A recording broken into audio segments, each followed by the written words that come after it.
క్షవరం అయితే కానీ వివరం తెలియదు ఎవరికైనా అని చెప్పి పెద్దలు ఎందుకు చెప్తారో నాకు అంతగా అర్థమయ్యేది కాదు. కానీ ఈ మధ్యకాలంలో జగన్మోహన్ రెడ్డి బిహేవియర్ చూస్తుంటే గనక బాగా అర్థమవుతుంది. గడిచిన 5 సంవత్సరాల్లో బారికేడ్లు, పరదాలు, ఎక్కడికైనా వెళ్తే గనక వేలాది మంది పోలీసుల బందోబస్తు, తన ఇంటి చుట్టూతా కూడా రోజుకి 860 మంది పోలీసులతోటి సెక్యూరిటీతో ఉన్న జగన్మోహన్ రెడ్డి గడిచిన కొంతకాలం కాదులేండి, 3 సార్లు అంటేనేమో ఆయన ఆ జైళ్ళకి వెళ్ళి వాళ్ళని పరామర్శించుకున్నాడు. ఈ రోజు ఏదో రైతుల కోసం, మిర్చి రైతుల కోసం గుంటూరు వచ్చాడంట. ఒక్కసారి అక్కడికి వచ్చిన జగన్మోహన్ రెడ్డి ఏం మాట్లాడుతున్నాడో మనం వింటా, ఆయన మాటల్ని మనం విశ్లేషిద్దాం. ఏదో ఒకసారి సచివాలయానికి కూతవేటు దూరంలో ఉన్న గుంటూరు మిర్చి యార్డులో రైతులు పడతా ఉన్న అవస్థలు చంద్రబాబు నాయుడు గారికి అర్థం కావడం లేదు. ఏం జగన్ రెడ్డి గొంతుకేమైంది? అదే మిర్చి యార్డులో నీతో పాటు మేము తిరిగాం కదా, గొంతేమన్నా మార్పు వచ్చిందని? అది అందుకే చెప్పేది జనాల్లోకి రావాలి, జనాల్లో తిరగాలి అనేది. రేకు డబ్బాలో గులకరాళ్ళు పోసినట్టు తయారైంది గొంతు. ఏందా గొంతు?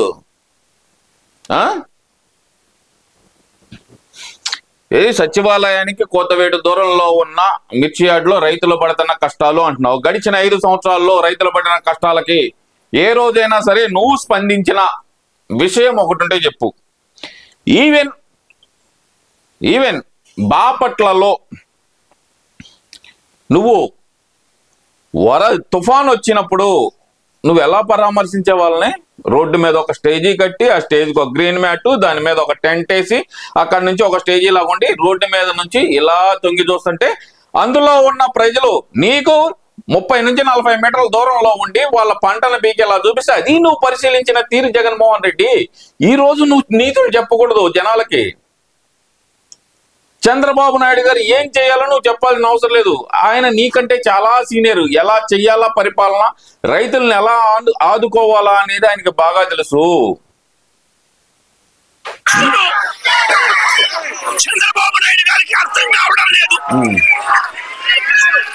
చంద్రబాబు నాయుడు గారికి రైతుల కష్టాలు కనిపించినా కూడా చంద్రబాబు నాయుడు గారి కళ్ళు మూసుకొని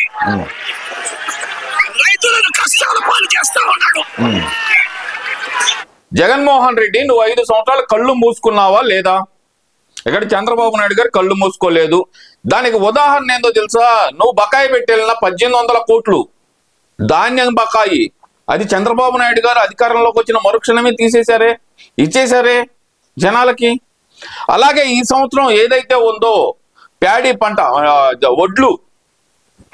వడ్లు కొన్న వాళ్ళకి కొన్నట్టు 24 అవర్స్ నుంచి 48 అవర్స్ లోపు ఎవరి అకౌంట్ లో వాళ్ళకి డబ్బులు పడినాయే.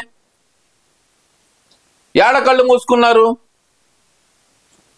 పంట నష్టపరిహారం నువ్వు 3 నెలలకో 6 నెలలకో వేసేవాళ్ళవి.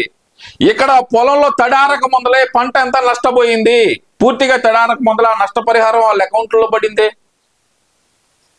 ఏం జగన్మోహన్ రెడ్డి నువ్వు చెబుతున్నావా చంద్రబాబు నాయుడు గారు కళ్ళు మూసుకుపోయారని? ఇంకా ఏదో మాట్లాడుతున్నాడు అండి, విందాం. రైతులు పండించిన మిర్చి పంటకు కనీసం 10-11 వేల రూపాయల డబ్బులు కూడా రావడం లేదు. ఈ రోజు మిర్చి యార్డ్లో ఆన్ అండ్ యావరేజ్ పడిన ధర 13,500. వచ్చి కనుక్కో, నేను చెప్పింది అబద్ధం అయితే కనుక. ఆన్ అండ్ యావరేజ్ పడింది 13,500.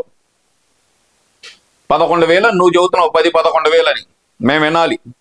నువ్వు ధరల గురించి చెబుతున్నావు, మేము మాట్లాడతాం, దానికి కూడా విత్ ప్రూఫ్ మాట్లాడతాం. రైతులు కష్టపడి తాము పండించిన పంటను అమ్ముకోలేని పరిస్థితుల్లో రైతులు ఈ రోజు ఉన్నారు. రైతులకు ఈ రోజు ఒకవైపు తెగుళ్ళ వల్ల రైతులకు ఇవాళ పంట కూడా మామూలుగా 20 క్వింటాల పైన రావాల్సిన పంట ఈరోజు 10-15 క్వింటాలకి పడిపోయిన పరిస్థితులు కనిపిస్తా ఉన్నాయి.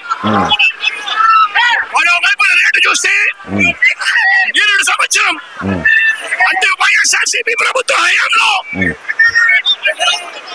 21,000 నుంచి 27,000 రూపాయలు పలికిన పంట ఈ రోజు కేవలం 10-11,000 రూపాయలు కూడా కొనే నాసుడు లేడు. నువ్వు ఇన్ని మాట్లాడావుగా జగన్మోహన్ రెడ్డి, నేను స్ట్రైట్ గా అడుగుతున్నా నీకు. జగన్మోహన్ రెడ్డి, పంటకి తెగులు వచ్చింది, తెగులు వల్ల నష్టపోయారు వాళ్ళు, చాలా వరకు తగ్గింది అంటున్నావు. ఈ తెగులు ఏది నువ్వు చెబుతున్న ఈ తెగులు ఏదైతే ఉందో ఎప్పుడు స్టార్ట్ అయినాయి తెలుసా? 2019 నుంచి స్టార్ట్ అయినాయి. 2019-20 నుంచి స్టార్ట్ అయినాయి. ఏ రోజైనా సరే ఒక్క వ్యవసాయ అధికారిని లేదు మీ వ్యవసాయ శాఖ మంత్రిని ఈ తెగుళ్ల మీద, మిర్చికి వచ్చిన తెగుళ్ల మీద ఏ రోజైనా సరే సమీక్ష చేయడం చూసావా? ఎందుకంటే మా తండ్రి గారు ఒక రైతు, నా బంధువుల్లో రైతులు ఉన్నారు, అందరు రైతులే నా బంధువులు ఉంది, నా అన్నలు కానీ అందరు రైతులే ఉంది. మిర్చి పంట విరివిగా పండించి దాంట్లోంచి ఎన్ని రకాల వంగడాలు తీయాలో తెలిసిన వ్యక్తులు మా తండ్రి గారు అలాగే మా అన్నలు ఉన్నారు. ఎంత క్వాంటిటీ తీయాలో కూడా టార్గెట్ పెట్టుకొని తీస్తారు. ఎన్ని క్వింటాలు బయటకు తీయాలి, ఎన్ని క్వింటాలు టార్గెట్ పెట్టుకుందాం, దీనికి ఫెర్టిలైజర్స్ వాడదాం, దీనికి మందులు వాడితే కనుక పంట ఎలా వస్తుంది అని చెప్పి చేసిన వాళ్ళే తెగుళ్ళ వల్ల మొత్తం వదిలేసి శనగేసుకునే పరిస్థితి కొందుకు వచ్చింది. నీ వల్ల కాదా? నువ్వేం గాడిదలు కాసావు మరి 5 సంవత్సరాలు? ఏ గుడ్డు గుర్రం పళ్ళు తవ్వుతున్నా? ఇక మిర్చి ధరలకు వద్దాం. మిర్చి ధరల గురించి మాట్లాడే ఒక జగన్మోహన్ రెడ్డి, నీకు నిజంగా గనక నువ్వు రైతుల మీద ప్రేమ ఉన్నాడివి అయితే గనక జగన్మోహన్ రెడ్డి, 2019 డిసెంబర్లో డేట్ కూడా చెబుతాను,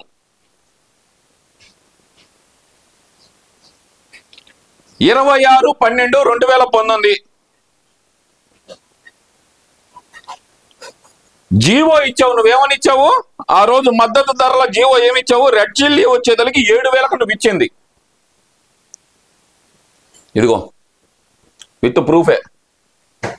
జగన్మోహన్ రెడ్డి, నీతో సోది కబుర్లు చెప్పాల్సినంత నెసిటీ ఇక్కడ ఎవరికి లేదు, కానీ ఇదిగో విత్ ప్రూఫ్ కనపడుతుందా? రెడ్ చిల్లీ ఇదిగో నువ్వు ఇచ్చిందేగా జీవో నెంబర్, ఇదిగో నువ్వు ఇచ్చిన డేటు నీకు గుర్తుందిగా, కనపడుతుందిగా? కళ్ళు కనపడుతున్నాయా? ఏ జగన్మోహన్ రెడ్డి, కళ్ళు కనపడుతున్నాయా? ఈ రోజు నువ్వు వచ్చి రైతులకి ధర తగ్గిపోయింది అంటున్నావు. 2019 డిసెంబర్ 26న నువ్వు ఇచ్చింది ఏంటి? మద్దతు ధర 7,000, పసుపుకి 6,350, ఆనియన్కి కింటాకి 770 రూపాయలు నువ్వు ఇచ్చింది. ఏం జగన్మోహన్ రెడ్డి, ఇప్పుడు నిన్ను ఏ చెప్పుతో కొట్టాలి మరి? చెప్పు. విత్ ప్రూఫే చూపించా నేను. రైతుల్ని నిండా ముంచింది నువ్వా చంద్రబాబు నాయుడు గారా? ఇప్పుడేం చెబుతావు నువ్వు? చెప్పు, ఇప్పుడేం చెబుతావు నువ్వు? కేవలం 10-11,000 రూపాయలు కూడా కొనే నాసుడు లేడు. రైతులకు పెట్టుబడి ఖర్చులు కనీసం 1,50,000 రూపాయల నుంచి 2,00,000 రూపాయలు ఖర్చు అవుతా ఉంది. అమ్ముకోలేని పరిస్థితిలో, రేటు లేని పరిస్థితిలో, ఒకవైపున పంట తెగుళ్ళ వల్ల పంట ఈళ్ళు కూడా తగ్గిన పరిస్థితుల్లో, నీళ్లు లేదు బోళ్ళు లేదు, కానీ నువ్వు భాషాపు. దీని తర్వాత ఇంకొకటి ఎక్కడో చూశానండి, అయ్య గారు ఏదో మాట్లాడారు, గుర్తుపెట్టుకో చంద్రబాబు అంట. ఒక్కసారి దాని గురించి కూడా మాట్లాడదాం. ఈరోజు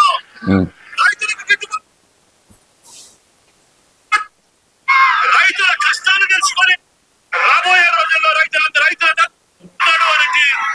కనీసం పోలీసుల భద్రత కూడా ఏమిటి అంటే తీవ్రమైన పరిణామాలు ఉంటాయి. రాబోయే రోజుల్లో రైతుల తరపున చంద్రబాబు నాయుడు గారిని హెచ్చరిస్తా ఉన్నాం. ఈరోజు ఇక్కడ కూడా పరిస్థితి ఏమిటి అంటే ఒక ప్రతిపక్ష నాయకుడు ఇక్కడికి వస్తున్నాడు అనంటే, రైతులతో మాట్లాడే ప్రయత్నం చేస్తున్నాడు అనంటే, కనీసం పోలీసుల భద్రత కూడా చంద్రబాబు నాయుడు గారు ఇవ్వని పరిస్థితి. అసలు నువ్వు ప్రతిపక్ష నాయకుడు అని చెప్పి ఎవరు చెప్పారు జగన్మోహన్ రెడ్డి? నీకు నువ్వు అనుకుంటే సరిపోయిందా? 17 నుంచి 18 సీట్లు రావాలి ప్రతిపక్ష నాయకుడు అంటే. నువ్వు ఆఫ్టర్ ఆల్ పులివెందుల ఎమ్మెల్యేవి, కానీ నీకు ఒక ట్యాగ్ ఉంది, మాజీ సీఎం అని. ఆ ట్యాగ్ మాత్రమే. ఇంకా ఏంటి, పోలీసు భద్రత ఇవ్వలేదనా? గుంటూరు కలెక్టర్ గారు రిటర్నింగ్ ఆఫీసర్ ప్రజెంట్ ఇక్కడ, అంటే ఇక్కడ ఎమ్మెల్సీ ఎలక్షన్లు జరుగుతున్నాయి. రిటర్నింగ్ ఆఫీసర్ గారు మీ తాడేపల్లి ఆఫీస్ కు ఒక తాకీదు పంపించారు. ఏమని పంపించారు?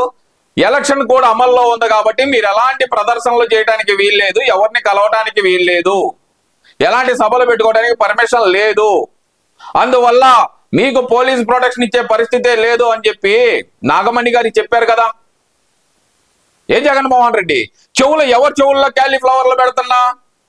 ఈ రోజు బయటకు వచ్చావు, ఈ రోజు బయటకు వచ్చి నువ్వు ఒక్కసారిగా వచ్చింది జనాల్లోకి, ఒక్కసారి వచ్చేతలకే అక్కడ ఈ మిర్చి యాడ్లోకి ఒక్కసారి వెళ్ళేతలకి గొంతు పోయింది. ఇంకొక వారం రోజులు బయట ఎక్కడ కనపడవు, నువ్వు ఎక్కడ మాట్లాడే పరిస్థితి కూడా కాదనుకోని, ఇది వేరే విషయం. అది ఒక్కసారి బయటకు వచ్చానే గొంతు పోయింది. చంద్రబాబు నాయుడు గారంట కలిపిలేదంట. నువ్వెప్పుడు ప్రతిపక్ష నాయకుడు అయ్యావయ్యా? నువ్వు after all MLA, that's it. గుర్తుపెట్టుకో, నువ్వు ఆఫ్టర్ ఆల్ లెవెన్ మోహన్ రెడ్డివి, గుర్తుపెట్టుకో. ఇదే చంద్రబాబు నాయుడు గారికి చెప్తా ఉన్నా, ఎల్లకాలం మీ ప్రభుత్వం ఉండదు.